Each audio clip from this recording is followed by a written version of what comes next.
Welcome to the Career Intelligence Podcast. I'm your host, Betsy Jewell.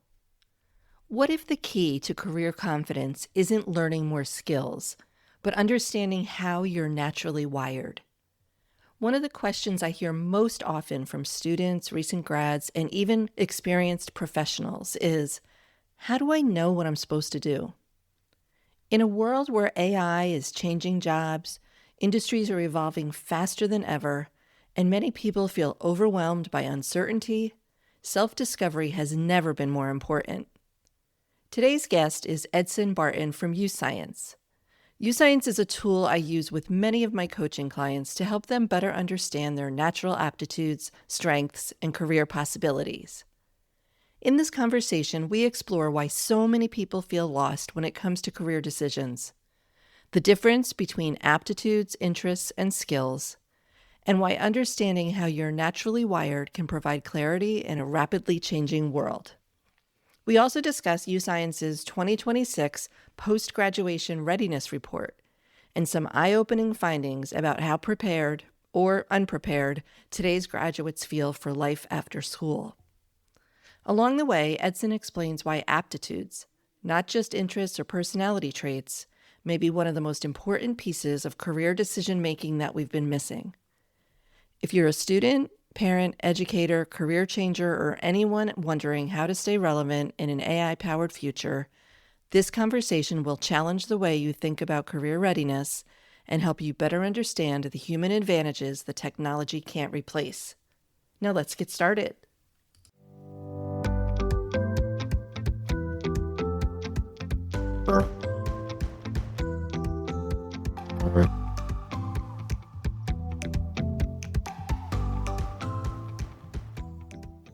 Hi, Edson. Thanks so much for being here today on the Career Intelligence Podcast. Oh, Betsy, thank you for having me. I'm excited to be here. Well, as I think most people know, because I talk about it all the time, YouScience is a really big part of my coaching program. And I love that we're going to talk about that, but also one of the things that I think we should all be focusing on, and that you and I will talk about today, is how you stay grounded in what makes you uniquely human and use that to build a career, whether AI is in the picture or not, right?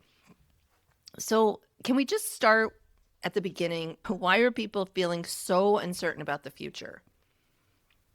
Well, you hit on a big part, AI, but the reason for AI is because it's shifting people's cheese around a little bit, Mm-hmm. and we're creatures of habit, humans. We like the comfortable, we like the routine, we like those things. And so when something comes along and moves a big segment of what we're doing, it feels very uncomfortable to us. And that you add that into the fact that our world around us right now, whether perceived or real, and there's a lot of reality to it, and there's a lot of perception to it, but it feels like it's in commotion constantly right now as well. We're facing wars, we're facing economic upheaval. There's just a lot of change around us, and so that has people off center already. Our youth, that we'll talk a lot about today, they feel that from their adult and authority figures in the school systems. They feel it. They feel this unsettled nature of things.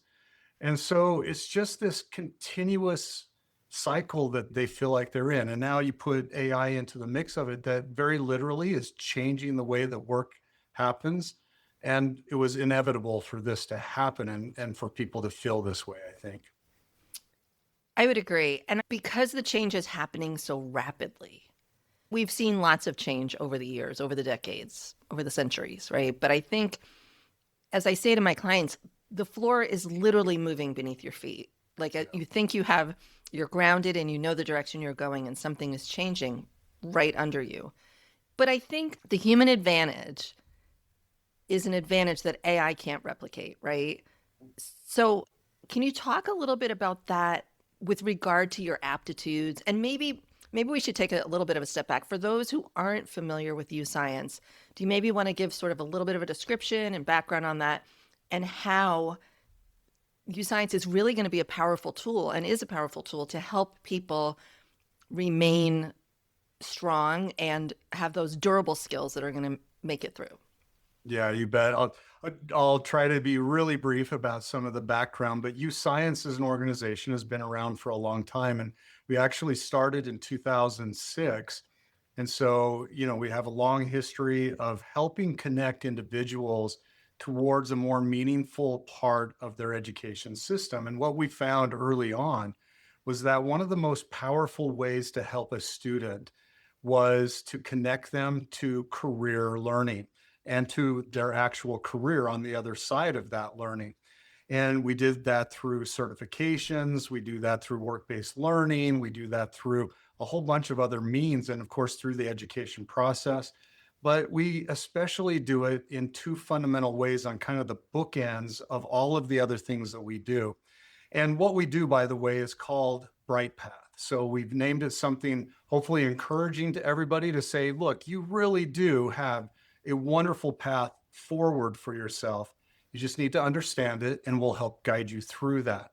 So the bookends of this process that we put together is one, the aptitude assessment right up front. We call that discovery and career and aptitude discovery.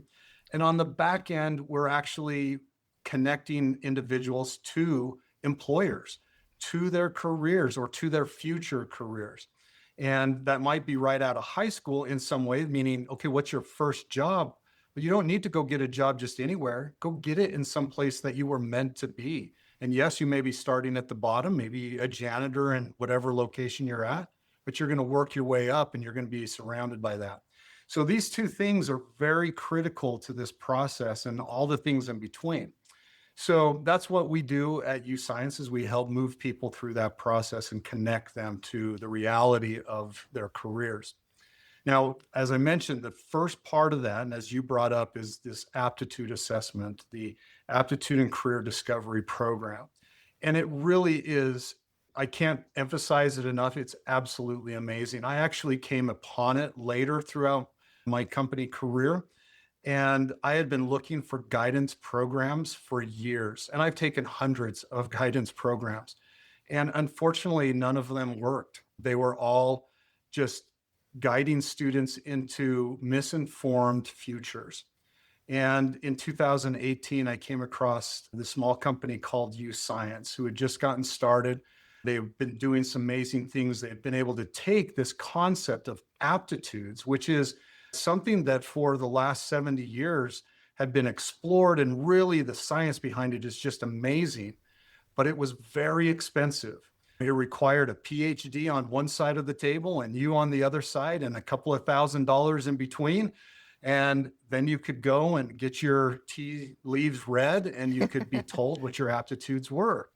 And very amazing what they were able to do. But again, it just wasn't possible for the vast majority of people to understand this. And what YouScience had the opportunity to do was they found a way to digitize and make available at a high validity standard these aptitude assessments in an online format that could be available at a low cost to every human possible. And it really is changing the landscape. So if you're not familiar with what aptitudes are, I'll just give you a quick background on that. It's very simple. Most people conflate aptitudes with interests or skills, and aptitudes are not those things. Those things are more dictated by our environment and the things that we're surrounded by and the things, of course, that we practice over time. Aptitudes are more fundamental to that. They are who you truly are naturally. And they're so much so that we're actually born with aptitudes and they don't change much over time. There's a small incremental change as you go through puberty into adulthood, but after that, they just kind of solidify and they are what they are. The best way to kind of understand that is aptitudes are the things that help you see the world or experience the world in a different way. So 3D visualization is an aptitude. Numerical reasoning is an aptitude. The way I sequence things in my mind is an aptitude. Those are all things that I do just naturally, and nobody really understands how or why I do those, meaning the rest of the world around me. And most of the time, I don't know and understand that either. I just know that I can do certain things. Now, on top of those aptitudes, we build skills. So if I have a high numerical reasoning aptitude, if I can really understand the sequence of numbers well, and I can identify patterns and things, that might lead me to be an accountant someday. So that might be one of the outputs that comes, but that's not your aptitude. Accountant is just a title, and it's a skill set that we learn and we grow into. And very importantly, it's not your interests either. So interests are almost wholly dictated by your environment, right? If your parents were teachers, the likelihood that you become a teacher is super high. If your parents were in the banking field, the likelihood that happens is very high. Again, if your parents like music, if they like sports, if they do these different things, the likelihood that you like those things increases. Again, it's very environmental, more so than it is about who we naturally are. So how does this play out with your question? Well, and actually, let me back up one step and just describe probably the easiest way for people to understand aptitudes, which is it's like your dominant and non-dominant hands. Again, everybody kind of recognizes now that we're born with a dominant and non-dominant hand. And what happens is with your dominant hand, you start to learn and do things better and more naturally with that hand. So we see this in little babies, in fact, as they're reaching out and trying to grab their parent's finger or something like that, they actually naturally do that more with their dominant hand. And over time, they just naturally pick that up. Well, what's important about that is if you think about using your dominant, non-dominant hand, it's not that you can't use your non-dominant hand. It's just that when you use it, it requires way more effort, way more brain power, way more stimulus. And it's actually sometimes painful to use it, right? Think about writing your name with your non-dominant hand. Your muscles contort kind of funny. Yep. Well, Yeah. if we put that into the world of education and understand that each one of us has these unique aptitudes that make us different from one another. But if we assume that every person is the same and they have to go through the same education process, the way that it was kind of designed to do, we naturally see the fallout of that. We have kids like my two oldest children, very natural in the aspects of they can sit down in a classroom, stay for hours, and be comfortable with that, focus on their educator authority. They can take notes precisely. Learning in that environment just came very naturally to them. I'm not that way. I actually am very different. I need to be active in my learning. I have to be hands-on. I need to try things. And when I just sit there and listen for hours on end, I get bored and I check out very quickly because my mind wants to go to somehow to put it all together. But that's not the way the school is constructed. And so we actually see those who earn A's and B's naturally are going to earn A's and B's. Those who don't, but also strive for that, they are pushing themselves like crazy to get there. My third child, my second daughter, was one of those. Not the same as my first two children, but she's incredibly intelligent. But she struggled with the school environment. And so, but she did want to get straight A's. She kind of expected that of herself. She saw her older siblings do that. So she pushed herself really hard. So if you go back to the analogy of the dominant, non-dominant hand, we can learn things. If I wanted to, eventually, I could be expert at writing my name with my non-dominant hand. But it takes hours and hours and hours of extra effort that is above and beyond what it would take for my dominant hand. So in that's one of the reasons why we need to help people understand their natural aptitudes. And getting to your question, I know this was a little long-winded, I apologize, but getting to your question, it's about if we can help individuals understand themselves at a deeper level and stop identifying themselves as an accountant, as an engineer, as a construction worker, as a math person or not a math person. Those are such surface level. But if we can break that down and say, hey, look, you're way deeper than an accountant. And so when your job starts to get displaced a little bit from AI or other things, you're no longer dependent on your vision of who you are as an accountant. You recognize that you're much deeper than that. You have more aptitude and opportunity to use those aptitudes in a variety of different ways that are much broader than that one specific skill set. That's a great explanation of aptitudes. And like I said, I use it so often in my coaching, and I have always explained it as how you're wired. Like it's not something you can develop skills around your aptitudes, but you can't really create new aptitudes. And speaking of spatial visualization, I don't have that aptitude. Right. And I should have known that. I didn't know before I knew about aptitudes and YouScience. And I was always like, why can't I visualize that? I just don't have that 3D thing going on. Yeah. But one of the things you brought up too, which I think is super important, is interests, which for those who haven't taken YouScience, there's a small section that asks you some interest questions. But I have found, and I've administered YouScience to as young as 16, 17, but that's not really the people I work with, but I've done it a couple of times. I find that in older people, and when I say older, young adults, they've had so much more exposure to things that their interests can be more varied, right? Because it is very subjective, to your point. The home you grew up in, what you've been exposed to, what you've had the opportunity to do or learn. But if you look at other, and my goal not here is not to throw shade on other assessments, and I've looked high and low too.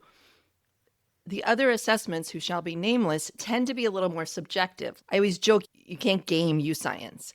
You can't beat the game, right? Or change your answers, because it's all that's a series of brain games, really. So It's performance-based. that's thank you.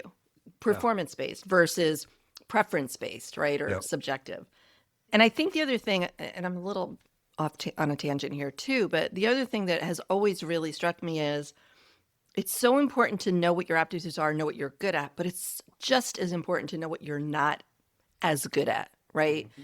So take me back a little bit, because am I correct in that YouScience was originally built, created, designed for school age kids? Am I right about that? Like K through Well, 12?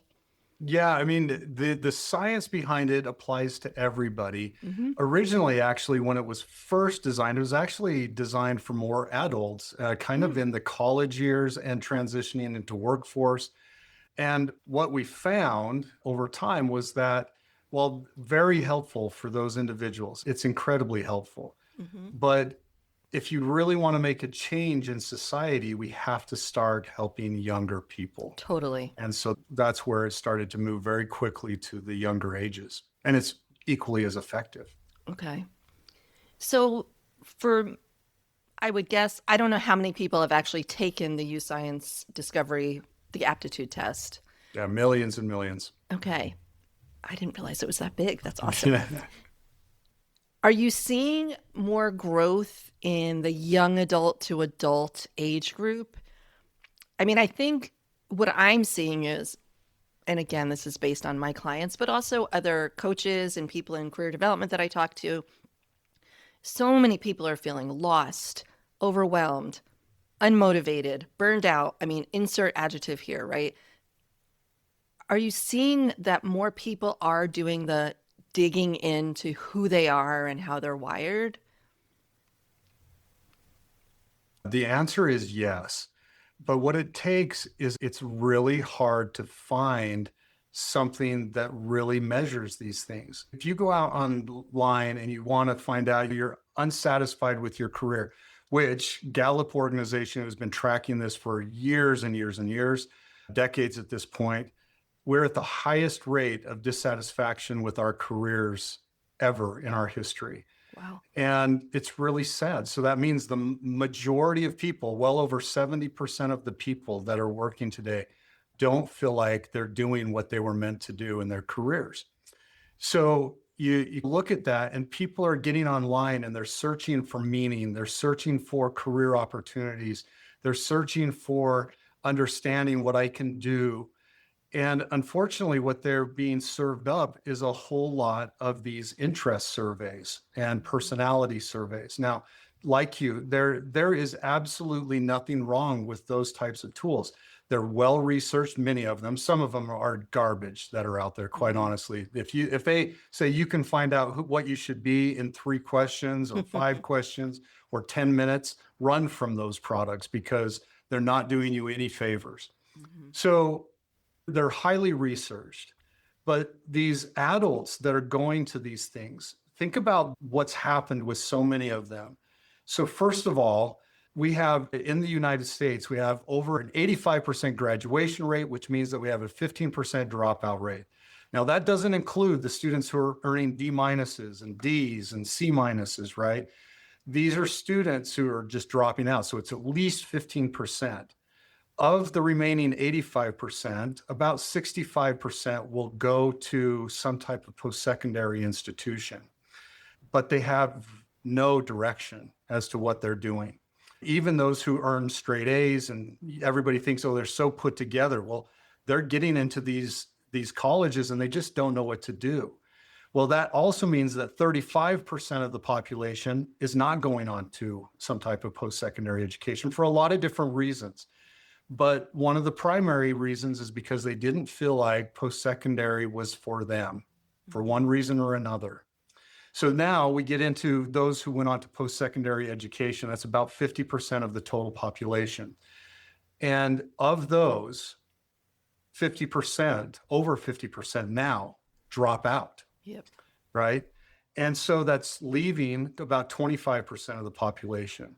And then if you look at those who actually are working in a field related to their career, it's in some estimations, it's as high as 75% will never work in a field related to their major.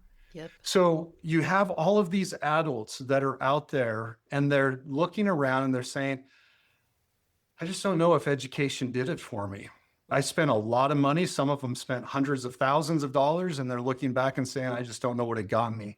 And it may be even that they're successful, but they're unfulfilled in that success with their career. And so you have all these people looking around and they're saying, there's got to be more. And so they're looking for people like you, Betsy. They're looking for programs to be able to help identify who am I really and what would I be good at doing. And sometimes it's a little bit too late, but they can change their career. At least they think it is. But they could adjust their careers, or they could focus in some different areas, or find some things that are external to their careers that actually filled them in the ways that their natural aptitudes need that fulfillment. And so, yeah, we're seeing a lot of adults starting to come and want to take the assessment and do better with it. But it's a process to do. You've got to dedicate yourself to say, I'm going to do this and I'm going to learn from it, because that's the only way that you're going to really start to grow in your career and find meaning for what you're doing. Absolutely. Meaning's a good word. I use purpose. In fact, I mean, I'm one of those people. I spent 20 plus years in corporate doing work that was not aligned with who I was, that didn't give me purpose. There was a piece of it that did. And by the time I figured it out through YouScience and some self-discovery, I realized I should be coaching. And here I am. But I wish I would have found that 20 years ago. Yeah. So many of my clients will come to me and this is graduation season. My son, in fact, graduated college last weekend. And they're coming to me and they're saying, okay, I've graduated. I'm like, okay, what's next? I don't know. No idea. Well, why did you choose that major? I don't know. Seemed like a good idea. Or my parents told me to, or I thought it would be easy. But there was no real consideration for how does that fit who I am and what I want for my life, right? Yeah. So how do you see us fixing that or improving that? Well, the first thing is we have to recognize as a country and as an education system that intentionality matters. And not only does it matter, it produces phenomenal results. When we sit down with somebody and we help them understand truly who they are, right? Try to figure out what their natural aptitudes are.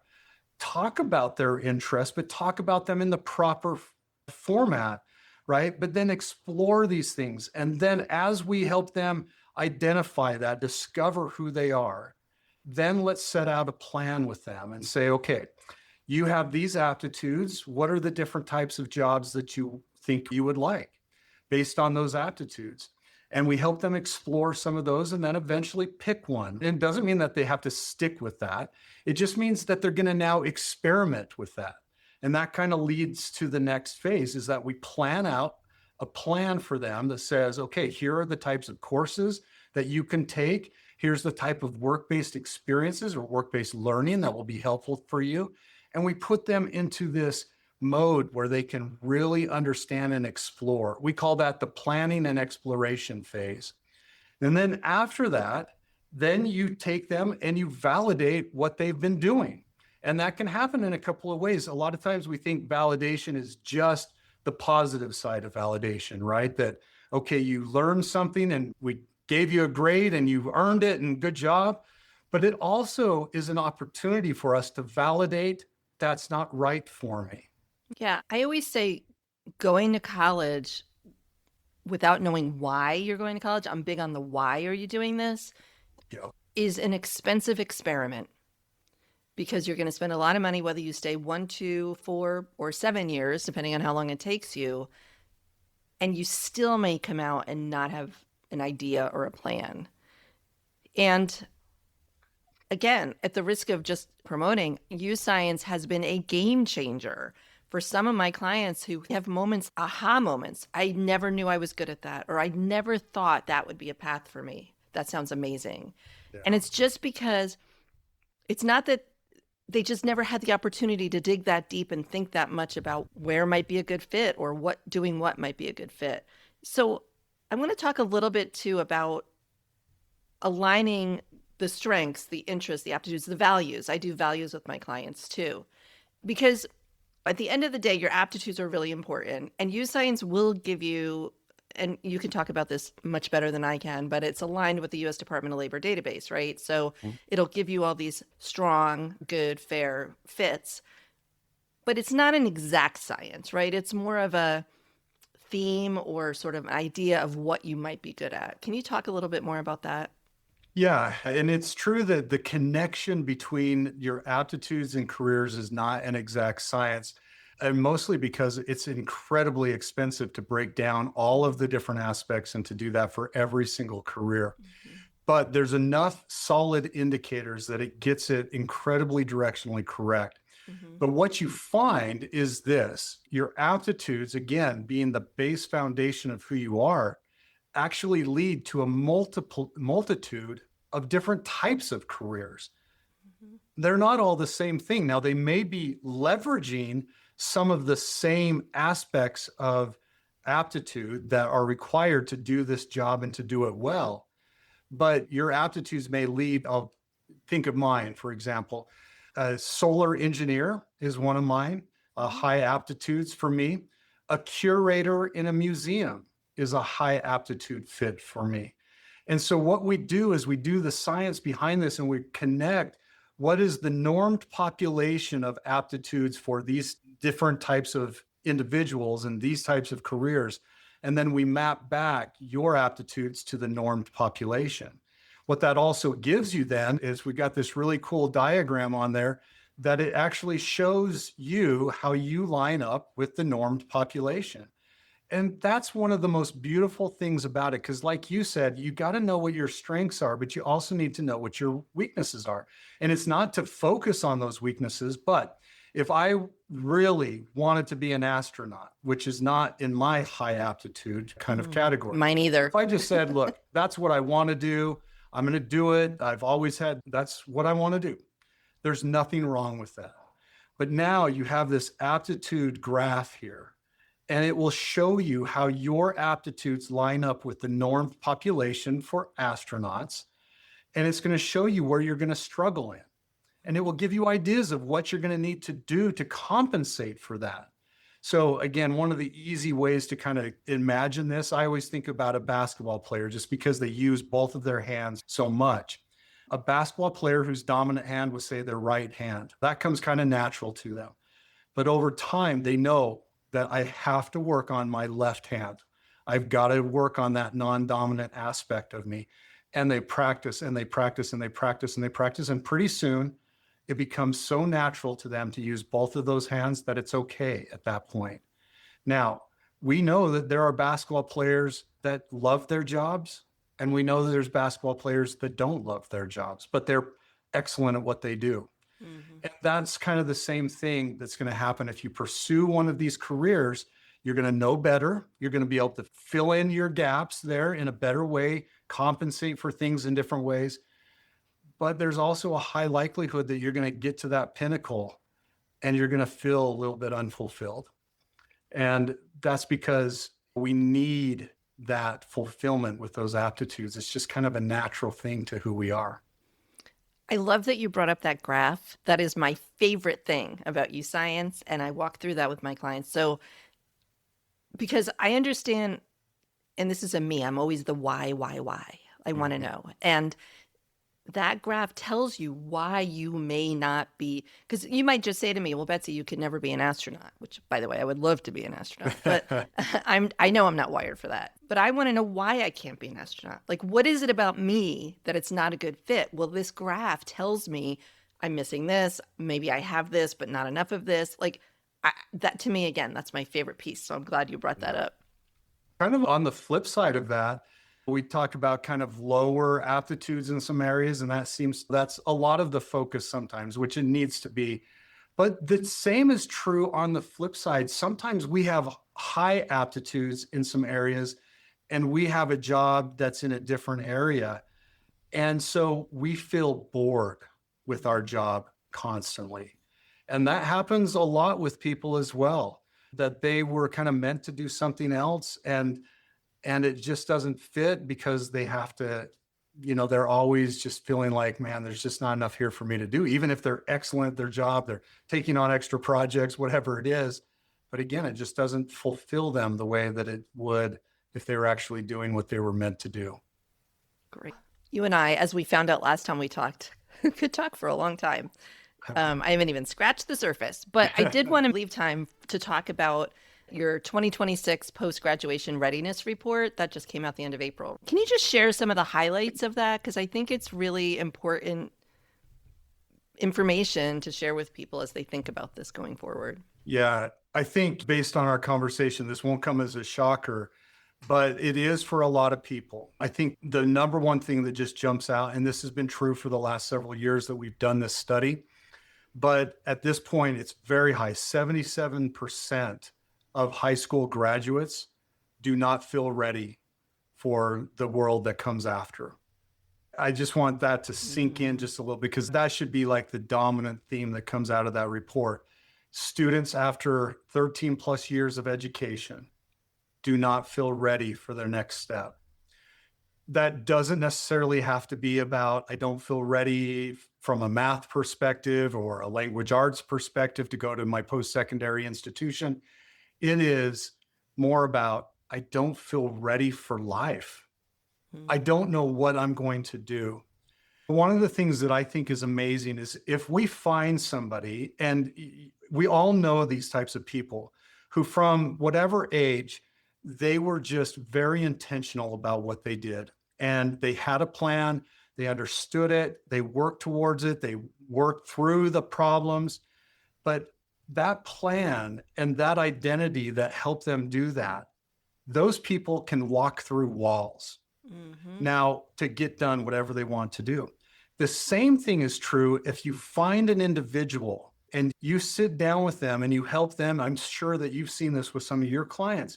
You help them understand better who they are, what they're capable of, what the plan is to get there, and what their career goals could be. They will walk through walls to get done what they need to get done. And this problem of, I don't know what my future holds, so I don't feel ready for it, that is not where their mind is at. Because it's not necessarily about, do I have all the skills necessary? Do I have everything lined up? Have I learned everything? It's about, do I know that I can get there? Do I understand myself well enough to say, I know what I'm capable of, and I know what the plan is to get there? And once we give that to people, they can walk through walls. And so I think that's kind of one of the other things about this, the post-graduation readiness report, is that on the flip side of that, when students actually understood what their aptitudes were, those students don't have the same problem as much as the other ones do. And so we just see this really highly. You think the other thing that's part of that is we have just created this thought, this misunderstanding of what education is. When you talk to students and say, give me a definition of education, the majority of them will say school. Mm-hmm. That's not what education is, right? Mm-mm. Education is about preparing you and exploring and learning and doing these things that are going to help you think through things and develop these cognitive abilities. And they're looking back at their past 4 years and thinking, what did I learn? So we need to do a better job of breaking down the learning pieces that students did and help them understand that, okay, you learned this. You know how to do this now. Okay, you can do this, right? And then give them these opportunities to experience that. So you see that throughout this report in just different ways. But I think that's the major theme of that report. Whew, that's a lot. I mean, not that you shared a lot, but that's very heavy. Like, It is. if we think about that, and I've done so many episodes about this on my previous podcast, The High School Hamster Wheel, shameless plug, but I had a lot of conversations with people in education, in career development, and exactly what you're saying. How would these kids who are graduating high school, how would they know what they're good at? How would they know what they're equipped for? Because to your point, again, not against teachers, against the system. We're doing these standardized tests that measure nothing except whether you're a good test taker or not, right? And we're not giving them experiential learning and all the other things that go with it. Here I am on my soapbox. I can't help it. And then we go through the same thing in college. And again, nothing against professors, staff, faculty. It's not that. But colleges are measured on three things: enrollments, retentions, and graduations. They're not measured on outcomes, or if they are, they're not sharing that information. Yeah, So not how very do much. we know 6 months, a year after, what grads are doing? I'll tell you how we know. They're calling me saying, help, I need a Yeah. job. I'm being a little ridiculous there, but how do But we, that's the indication though. yeah, I hear it every single day. And I feel like it's getting worse. Like I think I said to you earlier, I've never been more busy in my career coaching practice in 6.5 years than I am right now. And that doesn't make me happy. That makes me worried that something's got to change. Yeah. You know, we see this in the report itself. 62% of the students, and these are either graduating this year or have graduated. That's the cohort that was interviewed for this. So these are people who are either in their post-secondary in some type of fashion or they're in careers. But 62% of them feel like they're drifting right now. I mean, think about that. That is the opposite of intentionality. That's the opposite of knowing how to get to what you want. And we're allowing that to happen in mass. And on the flip side, to just, you're seeing it from your perspective, like you're busier than ever from people who have graduated and calling you back up and saying, help me through this. But we're seeing it with employers as well. Employers are desperate to find employees that meet their needs. And one of the most crazy things about this is we have so many job openings in the United States right now, almost at record levels, not quite at the highest level ever, but millions of open jobs. And we have all of these students who are graduating from college. Let's just take those students. And those two groups are not finding each other.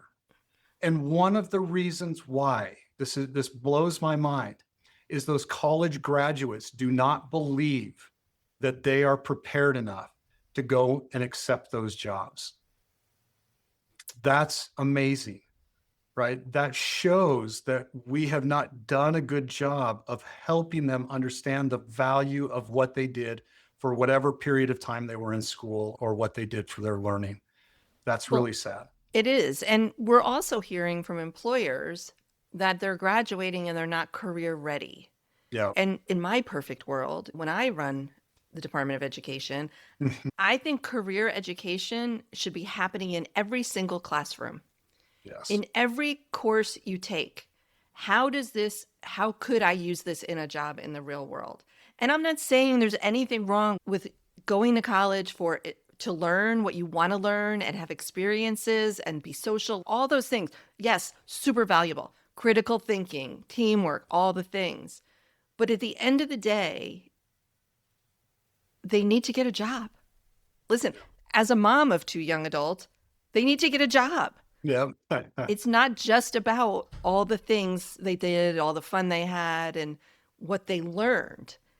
It's about how can they take that learning and apply it in the real world. And a big part of that is, how can I know if it's something I should be doing?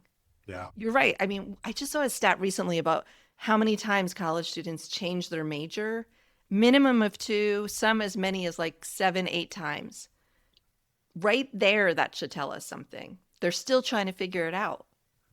Yeah.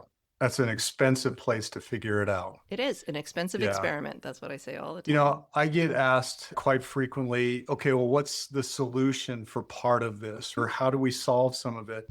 And one, we talked about being very intentional. That's definitely one. Focus on your aptitudes is part of that intentionality. But you mentioned one that I think is absolutely critical, that I think should be the future of our education system, and it's career education. And a lot of that, some people like to think of that as, okay, you're going to train me to be an accountant again. And all my life from kindergarten on, I'm going to be an accountant. No, that's not what it's about. It's about finding ways to make experiential learning come alive and putting that into a context that's meaningful for people, which is career. And if we could do more experiential learning that's career oriented, it helps you develop the ideas of self-worth. You understand that you have value. You start to understand the cognitive load that you need to do for these different things. You start to explore more with your mind. You start to develop all of these soft or hard skills, durable skills that we talk about. They naturally start to develop when you're doing experiential learning. So why don't we do it today? People have been talking about it for a long time, and we do it sometimes. Career and technical education does it better than any other group out there from an education community. But the reason why we don't do it is because it's hard.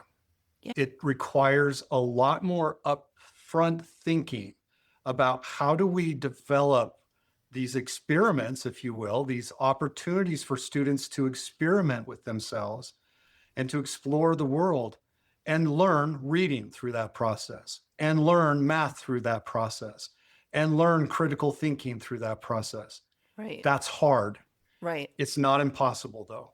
And we've been doing it for years and years in different pockets, and people do it. Mm-hmm. We just have to focus there. And if we took as an education community and said, okay, from kindergarten on or from pre-kindergarten on, we're going to find these opportunities to create these experiential learning moments and create way more of them. So that's the majority of learning, not the minority of learning.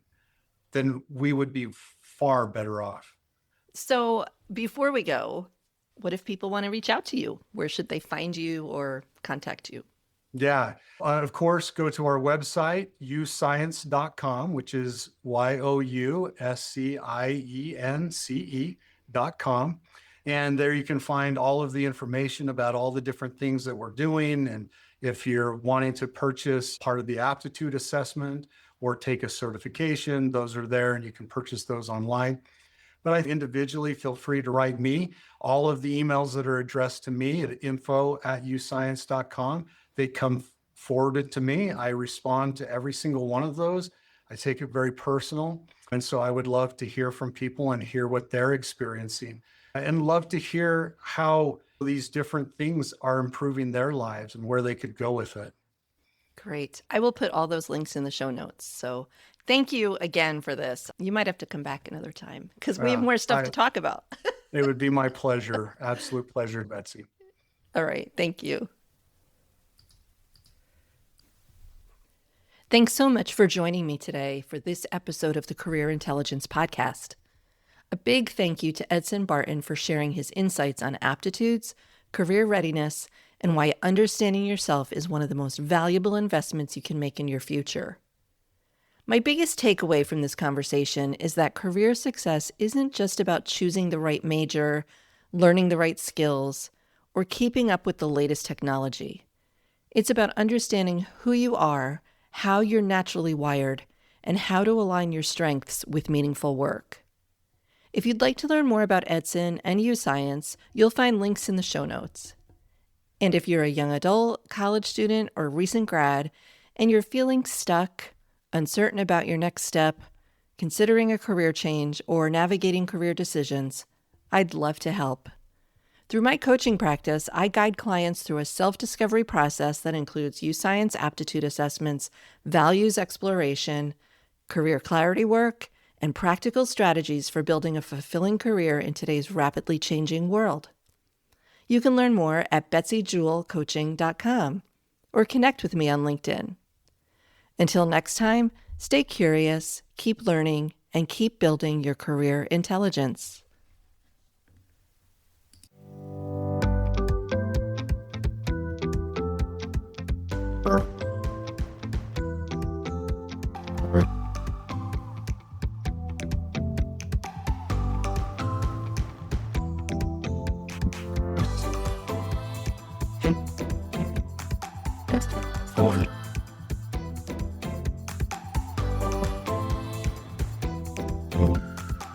Forward.